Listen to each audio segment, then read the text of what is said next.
পর্যটন ভিসার ফি বাড়িয়েছে যুক্তরাষ্ট্র। এই ফি $185 থেকে বাড়িয়ে $435 করা হয়েছে।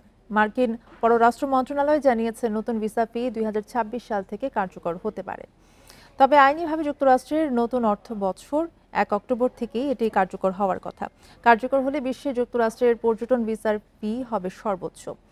বিভিন্ন আন্তর্জাতিক সংবাদ মাধ্যম বলছে, এর ফলে অনেক পর্যটকই যুক্তরাষ্ট্রে যেতে নিরুৎসাহিত হবে।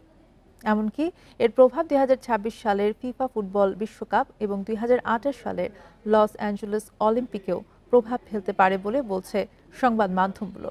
এছাড়া electronic system for travel authorisation কর্মসূচির আওতায় থাকা ব্যক্তিদের ক্ষেত্রে এই বর্ধিত ফি কার্যকর হবে না।